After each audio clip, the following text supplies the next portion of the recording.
Okay, everybody, welcome back here on track 1. I hope you all had an inspiring afternoon. I'm glad to see so many people. Friday afternoon, 5 o'clock. Very good.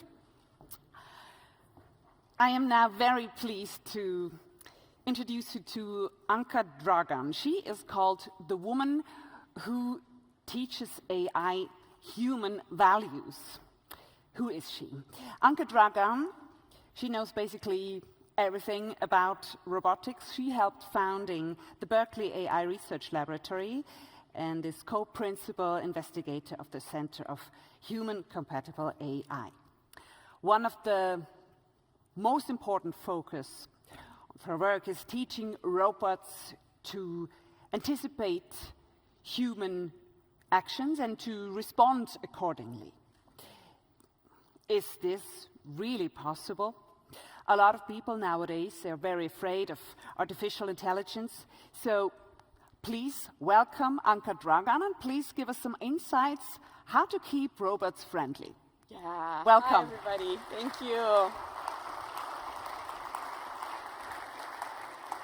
Thanks so much for sticking around. I've been working on this notion of aligning AI agents to human values for, I think, almost a decade now. And I wanted to, we've made some progress, but it's nowhere near a solved problem. So I wanted to share a little bit of the lessons learned on what makes it challenging. And I'll be drawing on examples from robotics, but also from recommendation systems and large language models. And hopefully you'll get this picture of here's what we need to kind of work on. Here's what we need to understand doesn't work so well and we need to be careful about. So this is a video from OpenAI of a deep reinforcement learning agent that is trying to race in this boat racing game. I know it doesn't look like it's doing a very good job.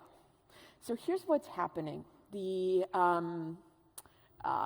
The way we used to do a lot of artificial intelligence, especially in the sequential decision-making domains like reinforcement learning, was we would try to define an objective, and then we were very good at getting algorithms to optimize for that objective. Here, what the researchers at OpenAI did is they gave the objective, the reward function for the reinforcement learner, to be points in the game, which makes sense as an objective, just increase points in the game. And this works for a lot of different levels of this game. The boat races and wins. In this level, though, what happens is you have these turbo boosters. You can go back and try to play this again as I talk more over it. You have these turbo boosters that show up, and every time the boat hits them, it collects like a bazillion points. And so the boat is like, there's not a bug in reinforcement learning. The policy is not going wrong here. It's actually doing a fantastic job at optimizing for what it was told to optimize, which is points in the game. Every time it hits these turbo boosters, it gets a bazillion points. And the boat's like, why bother, racing like the other boats trying to win? It's much easier to get a lot of points by just doing this loopity-loop thing. So this is kind of a lesson or an example of why it's kind of tricky to anticipate all the behaviors that can emerge out of asking an agent to optimize for a particular thing that's not exactly the thing that you want. I work in autonomous driving a lot, and if you think about how you would define the objective for an autonomous car, you get into kind of similar issues. So here's an example. I have an autonomous car. What do I do? Well, let's say maybe it has a route that needs to turn left, so I'll add a term in the objective that encourages the car to make progress on its route. It should probably stay on the road, right, and be in its lane, so I'll add some terms about that. There's other agents on the road as well that the car shouldn't hit, right? So I'll add some term in the objective about don't get into collisions with other cars and so on.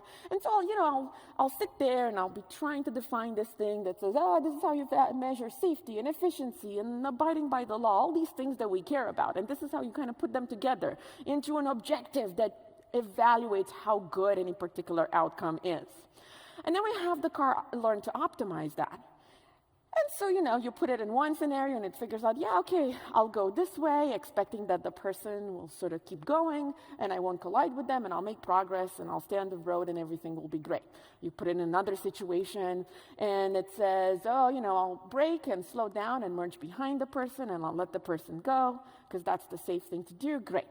And then you end up in this sort of kind of edge case where maybe it's kind of right in front of the person, but not by much.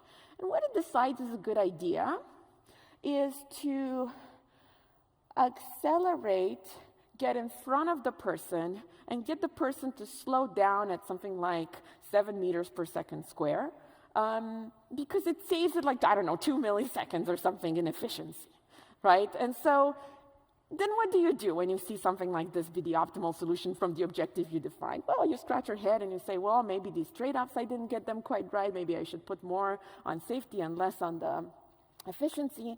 There's also something else that's going on here, which is, part of the reason this is a bad idea is because I'll really piss off this person. So when we drive on the road, we'd like our autonomous cars to be kind of nice and not kind of a-holes to the other people on the road. And so we might have to revise our objective function and say, you also have to be courteous to other people. You have to care about their efficiency or something like that. And then, we did that. It, solved this problem. But then at a four-way stop, we ended up with the car not sitting there and letting the person go, not kind of inching forward and going, but instead being very courteous and starting to inch backwards from the intersection. That was the optimal thing to do in this situation. Why? Well, because if you inch backwards, you make it more likely for the person in the white car to figure out that they can go compared to just sitting there and creating ambiguity. By the way, this is based on US rules, where at four-way stops, whoever gets there first gets to go. There's no the person on the right goes or anything like that. I should clarify this. It makes four-way stops super complicated. These people kind of get there at about the same time and they have to duke it out. Anyway, so the car starts going backwards from the intersection, because in its model, and according to its objective function, this is much better than just sitting there and confusing the person.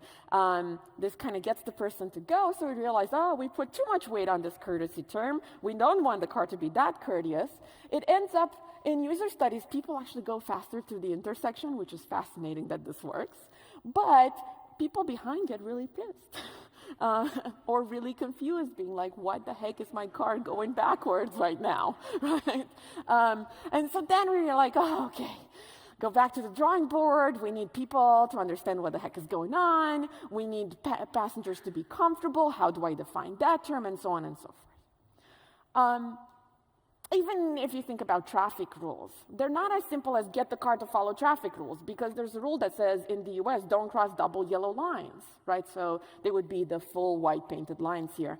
Don't cross those, but you kind of have to. You have to in some situations because it's the safer, more efficient thing to do, and you'll take that compromise instead of being stuck behind a bicyclist for, 2 hours. So when is it okay and when is it not? It's really difficult to write a single objective that will incentivize the right behavior everywhere. This is not a new thing. I grew up watching Disney, and Mickey Mouse has taught us this lesson. Be careful what you say you want your agents to do. This is from Fantasia. The idea in the story is that Mickey has to carry all this water from outside the house inside. Mickey's training to be a wizard. And he gets lazy and sort of uses magic to bring this broom assistant to life and shows it, look, you go here, you fill out the buckets, you bring them back. And this goes well, the broom keeps going, Mickey goes to sleep, and then he gets up, and there's this pool of water. Why? Because, the broom was like, I have a job to do. You've told me my objective is to bring water into the house. And what's interesting is that Mickey goes and tries to stop the broom. You'll see in a moment here, hey, stop. And the broom doesn't care because the broom has an objective that it's been given, which is to bring this water in. What does this look like nowadays? Well, here's an example. So I'm here with this robot. And I've given it an objective, again, safety, efficiency, to have good clearances from the table, and so on and so forth. And now it's carrying this mug. It's going to put it on the table somewhere.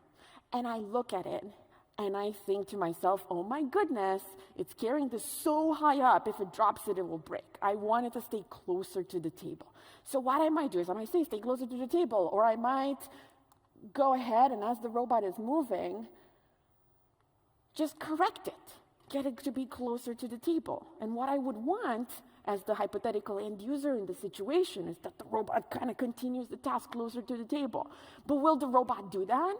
When I let go? No. What the robot does when I let go, it says, oh my goodness, thank God that this disturbance that's getting in the way of me doing the task optimally is gone. So now I can go back to optimizing my reward function and doing the thing that is, optimal under this objective that I've been given. So it keeps going up, and I keep pushing it back, keeps going up, and I keep pushing it back. And so I like to sort of, if I anthropomorphize, I consider this behavior kind of stubborn, right? You give them an objective, and they're like, okay, this is it. This is what I'm optimizing. They get really good at optimizing that. But if that's not exactly what you want, they're also then resistant to corrections. So that's not good. That's not what we want. Again, all of these are very old problems. We have all of these myths and legends and tales about, the wishes with the golden fish, right? Have you heard of this? Where you get the golden fish and it gives you 3 wishes, and the third wish is always undo all the previous wishes. This notion of when we try to specify what we want, we do a bad job, has been with us for a long time. King Midas said that I wish that everything I touched would turn to gold. And it turns out that's not exactly what he meant. He didn't want food to turn to gold or people to turn to gold. There's another intent behind this that wasn't what was specified. And so the challenge with this approach of I'm going to specify the objective and all of AI work is going to be about building machines that learn to optimize for that objective is kind of bogus, because it's really difficult to think about all these attributes, all these things that we care about ahead of time, to define them in code, to specify how they all combine together into an objective.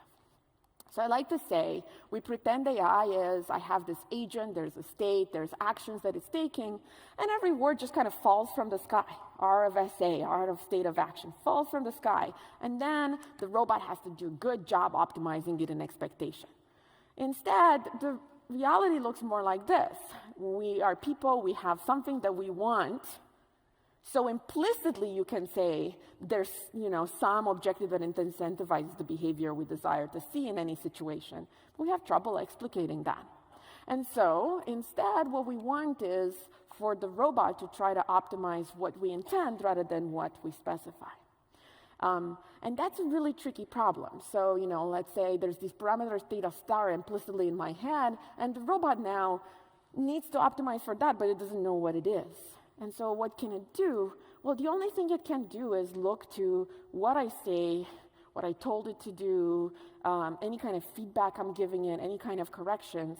Take a look at all that and ask itself, what objective might the person care about that is consistent with all this feedback that I'm getting from them?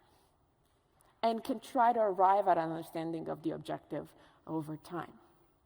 So instead of specifying the reward and having the robot treat it as the definition, we've been kind of moving in the AI world towards this paradigm that we don't know the reward, and that itself is something that we need to learn through human guidance.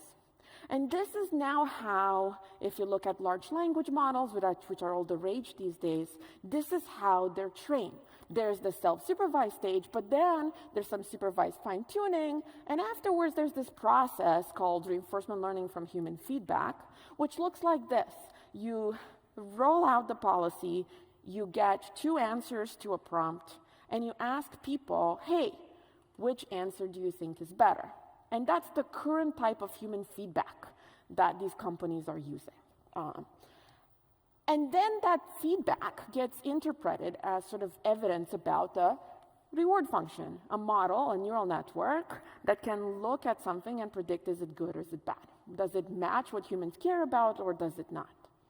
And in particular, the way this is done, right? So I get two answers, I say which one's better, and I fit a reward model to that.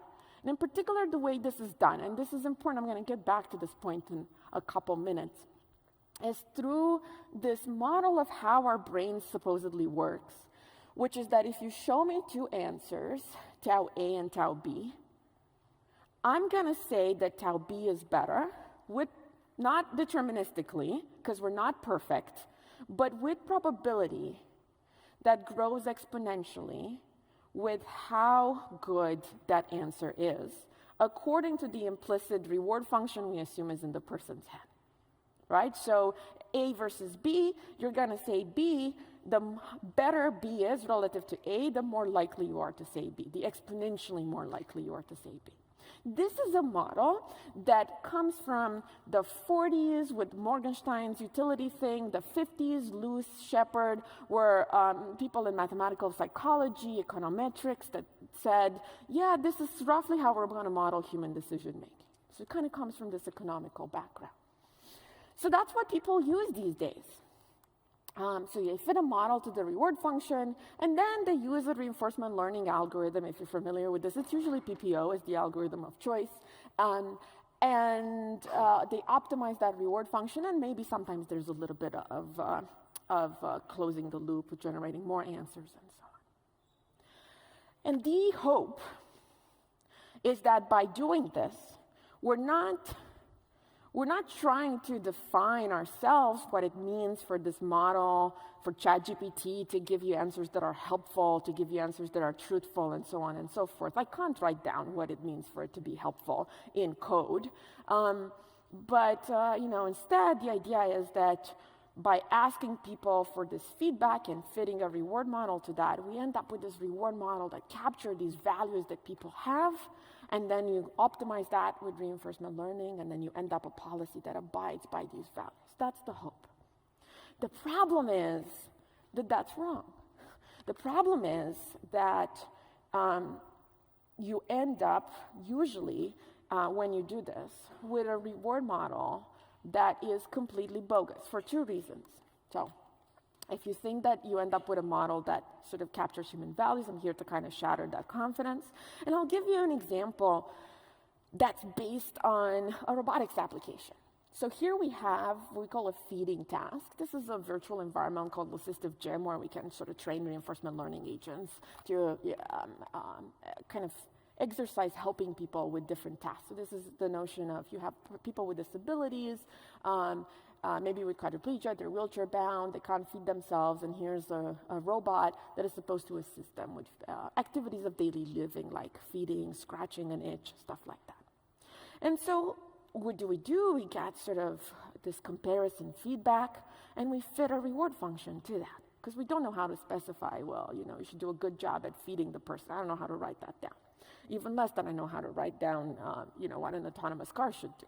So we fit a reward model, and the reward model, this is an example of, the reward model knows that the thing on the left is better than the thing on the right. So the thing on the left actually gets close to the person's mouth and does a pretty good job. The thing on the right sort of hovers, kind of close-ish, but doesn't quite get there. And so we train this model, and we're pretty happy with it. We look at held out, comparisons, answers. It does very well, 99-point-something% accuracy. It seems to get it. It seems to understand and fit the data really well, fit the human feedback very well.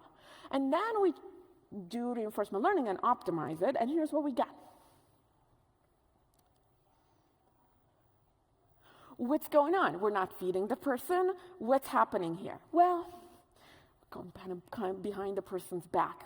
We started looking into this, and we realized through some sort of interpretability tools that the neural network reward function that we fit to the data had kind of gotten this notion of it's better to be closer to the person, was picking up on distance to the person's mouth as an important aspect of this task.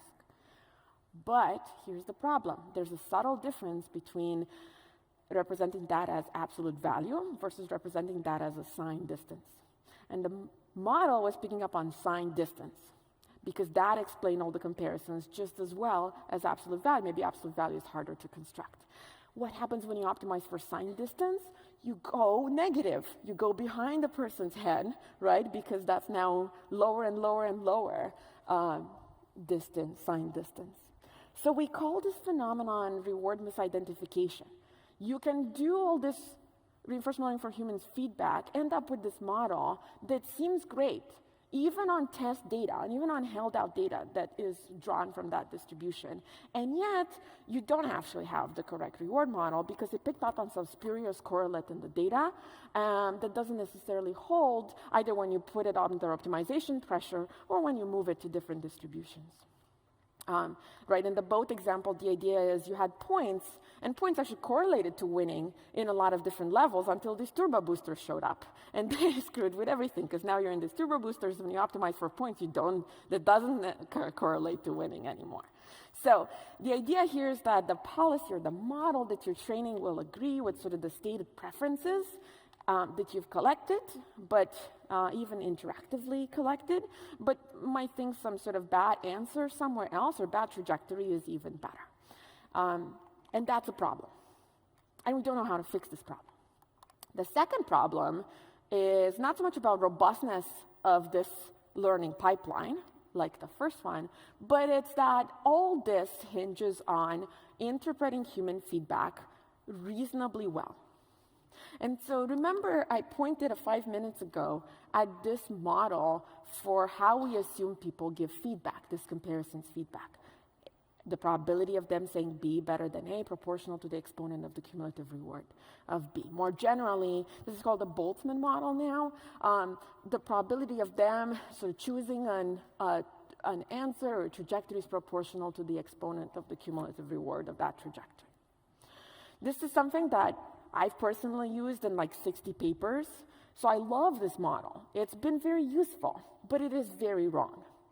And so at some point, we're starting to kind of creep into the limitations that this model has. In this next example I want to share with you, we're looking at a little game inspired by Overcooked, which is you have two agents and they're trying to make onion soup together. And so they kind of collect onions, put them in these pots in the center, collect plates, plate the onion soup, and deliver it to these delivery locations. And what you're seeing here is not two humans playing together, but actually two agents playing together based on data from humans.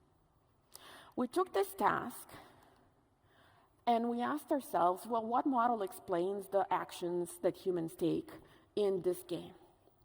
When you fit kind of a black box model to the data, you fit it pretty well. So on the y-axis here, we have cross entropy loss, lower is better.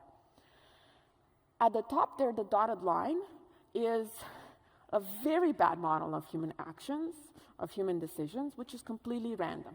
You would say people act randomly. They're not trying to make onion soup. They're not trying to do anything. They just act randomly. Here it goes. So that has pretty high loss.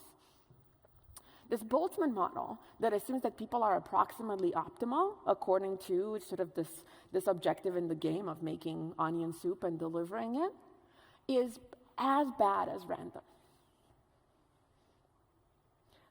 People aren't approximately noisy rational in this game. They're not random either. They're trying to make onion soup, so that's their terrible model too.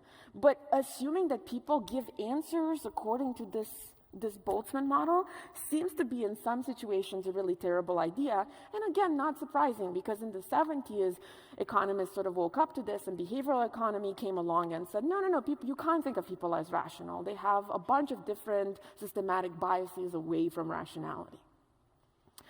The way this applies to language models is pretty obvious. If you think about it, if I have to judge a prompt like, I watched the Hamilton musical recently. Did Hamilton have an affair with Angelica Schuyler, which is portrayed in the musical? And you ask people to rate between two answers, where the left-hand side one is very saucy, intriguing, confidently phrased, and the right-hand side one is the truth, which is that there's no evidence of this, but it's sort of not very confidently phrased, maybe grammatically weird. People will choose the one on the left, even though it's wrong. that's a very predictable thing. And that is a type of sort of systematic bias we have. It's not that, it's approximately optimal with some noise. And so people are noisy rational, and we shouldn't expect them to give this feedback in that noisy rational way. Now, you might ask yourself, is that a problem? Okay, not all, the model is wrong, but it could still be useful when you try to use it to infer a reward function.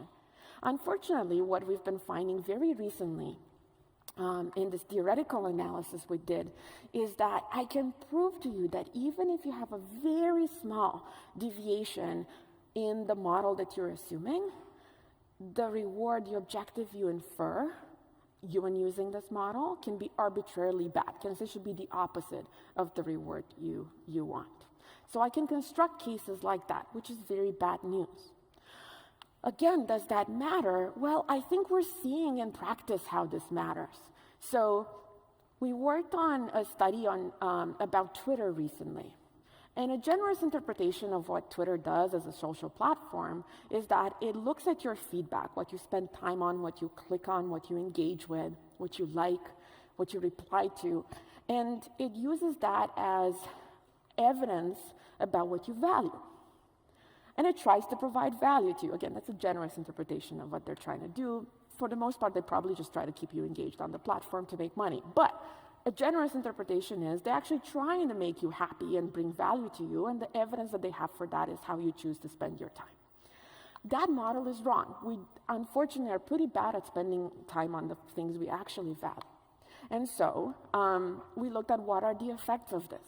What are the effects of optimizing for whatever Twitter is optimizing for, the ranking algorithm in Twitter, on people? And what we found is that when you optimize for this sort of proxy of what you think brings people value, you recommend much more sort of high emotional content, especially angry content. When you look at just political content especially, this gets even more amplified. This then in turn gets people to like their political in-group more and be more pissed at the out-group. So this is a phenomenon we call effective polarization, sort of it further serves to divide us. And if you look at, is this what people actually want? And we don't have a great way to answer this. I don't have a way to extract what you really want from your head. I would have billions of dollars if I had that. But we can get a little bit closer than what you click on and spend time on by sort of asking you at the end of the day, okay, look, is this the kind of tweet that's reflective of the kind of content you'd like to see on the platform in the following days? So it puts you a bit in more of a reflective position, and you give an answer on that. And it turns out for political content, the answer is no. All these amplifications of anger and effective polarization we get from the algorithm end up being not what people want when they actually reflect on it and look at the tweet. So, in the last couple of minutes, what can we do to address these problems, right? Problem one, robust reward learning is not a thing. We end up with picking up on spurious correlations. Problem two, even if we fix that, we still have no idea how people work, and that can lead us into trouble. How do we fix that?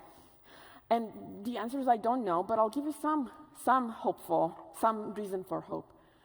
One aspect is a stability result, which is phrased at the top of the slide in technical jargon, and at the bottom here, basically, I translated it to under some not too unreasonable assumptions. If you do improve your model of how people work, you end up with guarantees on the reward that you infer. So without these assumptions, you can infer arbitrarily poor reward even from almost the right model, but we've identified some fairly reasonable assumptions that kind of guarantee that as you improve the model, your understanding of how people give this feedback, you have some guarantees on the objective function you're learning getting better. And we see this replicated in practice in this little game called Lunar Lander. It's an Atari game. You're trying to land between the two flags.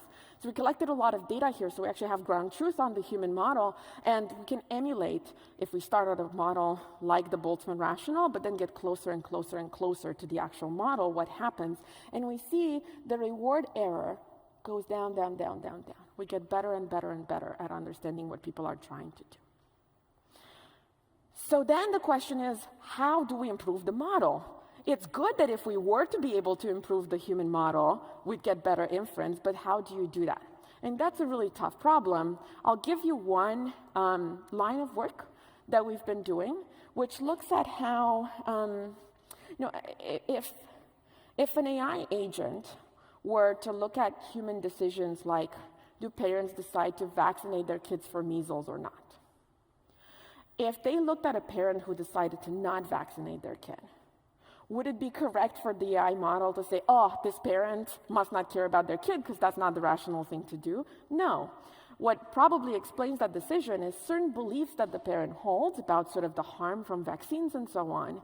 And so I'd want for the AI model to kind of engage with that and say, well, one possibility is this, but another possibility is that they really care about their kid, but they have a different belief about sort of effects on vaccines.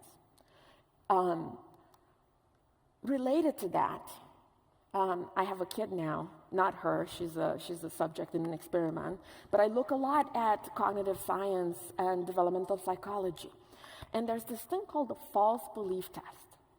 This is a test that tests whether kids at the age 2, 3, 4, 5 even, have the ability to understand that you, an adult, have a different belief, don't know something that they do. Okay, so what do you think I have in this here's how it goes. You show the kid something. Play-Doh, and if I were to ask Mommy, what do you think she would think was in here? What do you think she would, if I asked Mommy what was in here, what do you think she'd say? Play-Doh. Play-Doh. So she thinks it's Play-Doh in there. She thinks if you ask Mom, she'll say Play-Doh. Then she gets to figure out that it's not Play-Doh, it's coins. What was it? Coins. Coins. Okay, let's put them back. Now, if I asked you again, what would you say is in here? Coins. Coins. What if I asked Mommy what was in here? What do you think she'd say was in here? Coins. Coin. Okay, so this is an instance of the false belief test. She learned that it's coins in there, so she thinks that everyone else in the world knows that there's coins in there. This is perfectly normal until some ridiculously late age, 5, something like that, 6. Our robots, our large language models, we're training them with this notion that everyone has the exact same belief about truth that they do. We're training them in a way that completely fails the false belief test. When we apply Boltzmann rationality, we're saying, well, here's what's optimal under ground truth, therefore that's what the person will do. But people don't all have the same belief about what's going on in the world. And it's very important for our models to understand that as they try to interpret our feedback. So one way to make progress on better models is to say, well, maybe people aren't that irrational. Maybe they just operate under false beliefs about the world or different beliefs about the world. Let's try to interpret their feedback from that perspective. So we've been working on that. We've been working on that in Lunar Lander, where people are really terrible. So if you try to predict based on Boltzmann rationality, again, you do very poorly. But what we did is we collected data, and we learned a model of what they assume the physics of the system are that explains their actions as approximately rational. And then at test time, instead of, when they say go there, when they click right or whatever, instead of passing it through the real lunar lander, we sort of say, okay, where do they think, under their internal belief about how the system works that we estimated, where do they think the lander is going? And then we send the lander there. And then all of a sudden, people can land the darn thing. Just from this change of interpreting their actions not as optimal under the true physics, but as optimal under the intuitive physics model that we estimated people have in their head. Okay, so the human model's wrong. I don't have a way to fix this. Neuroscience is not solved, but I think there's concrete paths in which we can improve that model. And we know that as we improve that model under reasonable assumptions, our reward functions for these agents are going to get better. And the reward model is bogus. We also do a lot of work on robustness, which I'm sure you all think about as well. And I think both of these are needed in order to get these agents to optimize for what we actually want rather than what we say we want. So with that, I'd like to thank you so much for listening and thank the Interact group at UC Berkeley whose work I talked about. Thanks.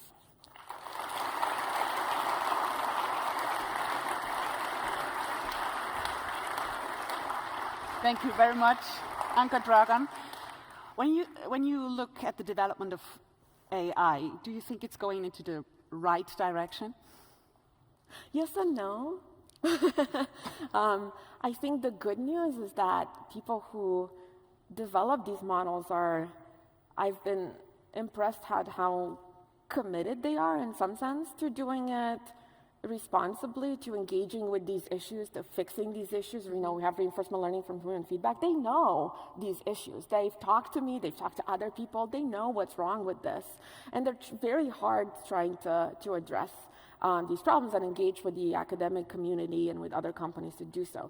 I think, unfortunately, there's also a little bit of this kind of race to the bottom going on, where because one company has a capable model, another company feels like they have to get a game on and get in the game. And so there's always this, we have to release this in September or else, versus we have to actually make progress on these alignment techniques to get the models to be more and more helpful, more and more truthful, prevent these hallucinations, and so on. So I have a bit of a mixed answer. I think we're making progress, and it's just kind of a question of how do you get people to chill a little bit and kind of have the pace of capability kind of match the pace of progress on alignment. Thank you very much for this inspiring keynote, and I'm sure you have questions for Anca too. Maybe okay. You stay for another minute. Other questions in the audience about keeping robots friendly? There's one question over there. So thank you for the talk. As you showed us that simple utility agents have the problem of not a single utility function exist, would it be a way to look a little bit more into these goal-oriented agents as a kind of the idea that is from psychology also that humans are satisfiers and not optimizers? Yeah, I think I get that question a lot, actually. It's a really good one. I think the issues that I talked about apply regardless of, I use utilities as kind of a stand-in, but any kind of objective type specification, task specification type of work. So you can think of it as reward function or cost function, you can think of it as constraints, you can think of it as chance constraints, right, which actually account for uncertainty in the world. And you think about all the satisficing work. You always end up having to define, here's what we care about. Here's what helpfulness means. Be at least this helpful. And I don't know how to do that in an utility-based framework or in a satisficing framework. The issue is fundamentally the same. I don't think it goes away when you go into that. But that being said, when it comes to stuff like existential risk and so on, I feel like there's a good chance you can say, like, don't be too bad to humanity. And that might be something we can write down. Going for constraints or being good enough with respect to something, I think can add a little bit of flexibility. At the same time, the core issues of we have no idea how to define these things remains. Further questions? No, so thank you very much. Is there a question? Did I miss one? Okay, there's one over here, sorry. No one wants to know about human modeling. This is kind of the bandwagon that I'm in. I'm so excited about trying to find better, useful models with people. Yeah. Thank you very much for the very interesting presentation. I have a question about these assumptions that you said that when we build into models, they can sort of perform better. Yeah. Or kind of common sense that we hear here and there. Are there ways to meta-learn such assumption and update them, for example, in the case of the game that we have seen, so just consider a meta goal which is winning the race, or have a vision a little bit instead of picking up the points as efficient as possible?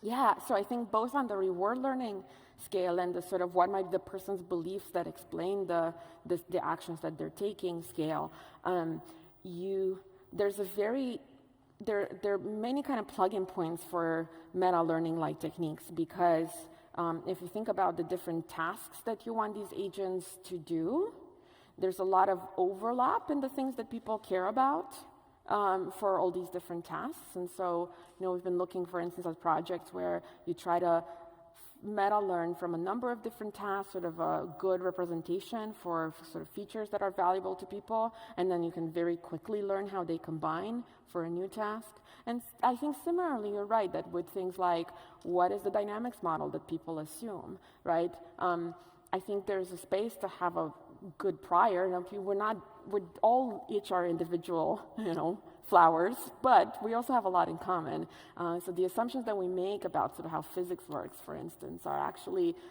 fairly related to each other. We might have slight differences, but sort of the difference between sort of ground truth and our individual differences might actually be much lower. So there's a space to build good priors there via meta-learning as well. Thank you. There's a question over there. I don't know if we have time. I think we have time for one last question. It's there in the back. Yes, there in the back.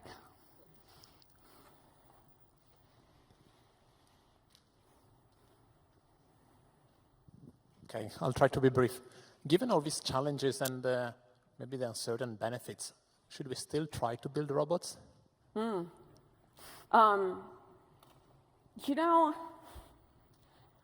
Yes. In the sense that I think still it's the case that the sort of expected upside is larger than the expected downside.